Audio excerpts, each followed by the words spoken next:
গ্রেফতারি 24 ঘন্টা পর প্রবল চাপ ও সমালোচনার মুখে পড়ে মঙ্গলবার সন্দীপ ঘোষকে সাসপেন্ড করে স্বাস্থ্য দপ্তর। এরপর সরানো হয় রাজ্য মেডিকেল কাউন্সিলের এথিক্স কমিটি থেকেও।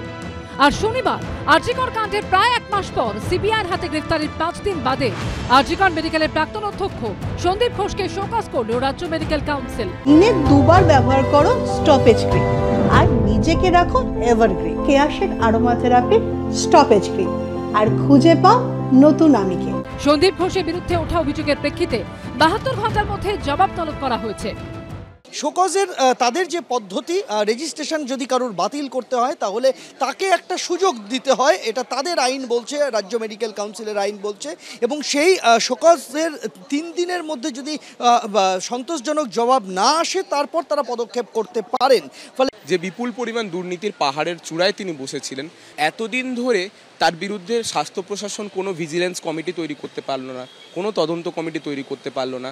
আজকে যখন সিবিআই তাকে একটা দুর্নীতির তদন্তের আওতায় এনেছে, তখন এক প্রকার বাধ্য হয়ে অবস্থান রাজ্য সরকার বা রাজ্য প্রশাসন নিচ্ছে, সেগুলো আমরা নিতে দেখছি। আমরা জানি সন্দীপ ঘোষের উপর রাজ্য প্রশাসনের যে সর্বোচ্চ স্তর, সেখান থেকে তার হাত আছে বলে তার কিন্তু রেজিস্ট্রেশন এখনো টেম্পোরারি সাসপেনশন তো করা হলো না।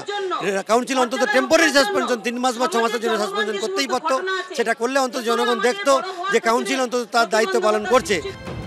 আরজিকর মেডিকেল কলেজে আর্থিক দুর্নীতি মামলায় সোমবার সেখানকার প্রাক্তন অধ্যক্ষ সন্দীপ ঘোষ সহ মোট 4 জনকে গ্রেফতার করে সিবিআই। তরুণী চিকিৎসকের খুন ধর্ষণের ঘটনায় লাগাতার আন্দোলনে প্রবল চাপের মুখে 12ই আগস্ট সকালে আরজিকর মেডিকেল কলেজ থেকে ইস্তফা দেন এই সন্দীপ ঘোষ। যদিও এর কয়েক ঘন্টার মধ্যেই তাকে ন্যাশনাল মেডিকেল কলেজের অধ্যক্ষ করে দেওয়া হয়, কিন্তু শেষ অবধি হাইকোর্ট থেকে সুপ্রিম কোর্ট প্রবল সমালোচনা ও কড়া নির্দেশের প্রেক্ষিতে সেখানে যোগ দিতে পারেননি সন্দীপ ঘোষ। কলকাতা হাইকোর্টের প্রধান বিচারপতির বেঞ্চ কার্যত হুঁশিয়ারি দিয়ে বলেছিল, সন্দীপ ঘোষকে লম্বা ছুটিতে না পাঠালে ব্যবস্থা নেবে আদালত। এরপরই ধর্ষণ খুন মামলায় সন্দীপ ঘোষকে জিজ্ঞাসাবাদ শুরু করে সিবিআই। এরই মাঝে আর্থিক দুর্নীতি তদন্ত শুরু করে তারা, ময়দানে নামে ইডিও। এরপর আর্থিক দুর্নীতি মামলায় তাকে গ্রেফতার করে সিবিআই। এর 5 দিন পর শনিবার কেন তার চিকিৎসকের রেজিস্ট্রেশন বাতিল করা হবে না জানতে চেয়ে সন্দীপ ঘোষকে শোকজ করল রাজ্য মেডিকেল কাউন্সিল। সূত্রের খবর, মেডিকেল কাউন্সিলের 6 জন সদস্য কার্যত বিদ্রোহ করে বলেন যে সন্দীপ ঘোষকে রাখা হলে গণপদত্যাগ শুরু হবে। তারপরই অভিজ্ঞ ও বিরূপাক্ষ বিশ্বাসকে সাসপেন্ড করে রাজ্য মেডিকেল কাউন্সিল এবং সন্দীপ ঘোষকে শোকজ করা হয়।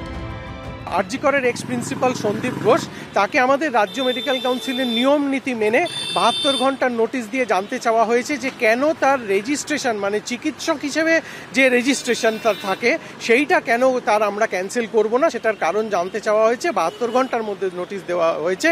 তার জবাবটা পেয়ে গেলেই আমরা সেই তার রেজিস্ট্রেশন সংক্রান্ত সিদ্ধান্তটাও অত্যন্ত দ্রুততার সঙ্গে নিয়ে ফেলব।